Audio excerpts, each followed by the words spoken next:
So I'm just going to play this video. It says statements by Israeli senior commanders expose a deliberate policy of destruction. העובדה שיש בה 50,000 הרוגים בעזה, So the fact that 50,000 have already been killed in Gaza is crucial הכרחית ונדרשת for בצורה future דחופה. generations. אוקיי, שחטתם. אוקיי, השפלתם. אוקיי, Okay, you humiliated, slaughtered, murdered. It's all true. שחטתם, רצחתם, הכל נכון. המחיר, אני אמרתי של המלחמה, על כל מה The price, I said before the war, for everything that happened on the 7th of October, for one person on 7th of October, 50 Palestinians have to die. שקרה בשבוע, על כל אחד בשבעה באוקטובר צריך למות 50 פלסטינים. זה לא משנה עכשיו ילדים, אני לא דיברתי מתוך נקמה.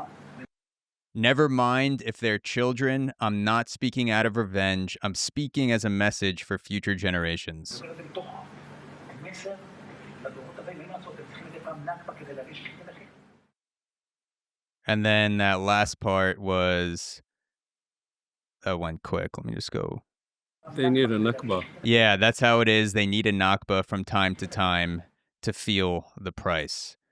So for people that aren't familiar with what the Nakba was or is, when people talk about that, what is that a symbol of?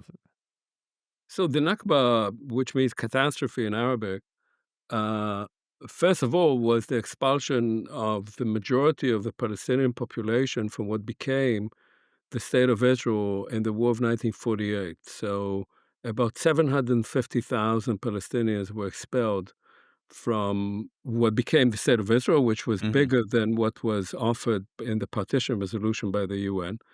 And many Palestinians will say that the Nakba is not only that event of the expulsion, which destroyed Palestinian civilization in what became the state of Israel. Between 400 and 500 villages were then leveled, and forests were planted over them, or kibbutzim or other towns were built over them.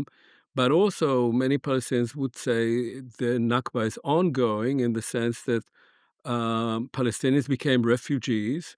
In 1967, Israel took over the West Bank and the Gaza Strip, in which many of those people who had been expelled in 1948 were living. And they have been under Israeli occupation ever since.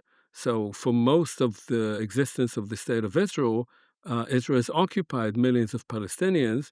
And when the IDF operation began in Gaza after October 7th, there were many people who said, okay, now we are going to have the Gaza Nakba. And so not only in Palestinian minds, but in Israeli minds, many Israeli minds, the idea was, well, the first Nakba didn't quite finish the job. Mm. It was an interesting mechanism because on the one hand, the Nakba was denied in Israel. Nothing like that happened. And on the other hand, the job was not finished.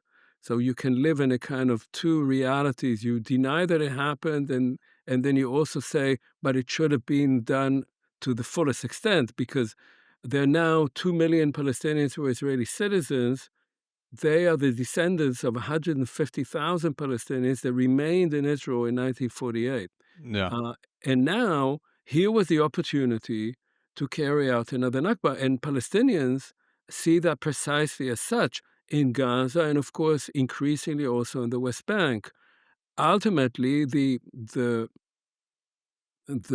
sort of conceptual aspect of this is that many in Israel would like to have all the land with other people, all Mm. the land for the Jews with other Palestinians. Yeah. One has to say, to be fair, that there is a mirror image here, that the far right in Israel, which speaks about that openly, is very similar to the Hamas. Hamas is a fundamentalist organization. It's based on a charter from 1988, and that charter calls for the creation of an Islamic state over so-called historic Palestine, which is mandatory Palestine. So it would be an Islamic state ruled by Arabs with as few Jews as possible. and people like Smotrich and Ben-Gvir, who are the far-right ministers in Netanyahu's cabinet, call for the creation of a halachic state, that is a Jewish religious state, over that same territory in which there would be mostly Jews and very few Palestinians. These two radical ideologies reflect each other, mirror each other, and in many ways, they feed on each other. Because for Netanyahu, having Hamas was always a good thing. Before October 7th, he liked having Hamas. He supported them. He arranged for Qatar to provide the money, which he handed over in money bags, because then he could say, well, these guys are crazy. We can't reach any agreement with them, so we just have to manage them. And in that sense, these sort of extremists who don't reflect, I think, who don't represent the majority of either the Palestinians or the Jews in that land, Yeah. control speech precisely because you have people like Khalifa, precisely because you have people who are supposed to be moderate, but who are not. And who, when he says that we have to do a Nakba every once in a while, what he is saying is that there is no political alternative. Hey guys, if you like this clip, there's a lot more waiting for you. Join the Zach Show 2.0 to unlock the full video and audio version of this episode, plus bonus content you won't find anywhere else. Exclusive AMAs, the entire back catalog of premium episodes, and the ability to submit topics and questions for future shows. Subscribe today at thezachshow.supercast.com. I'll see you there.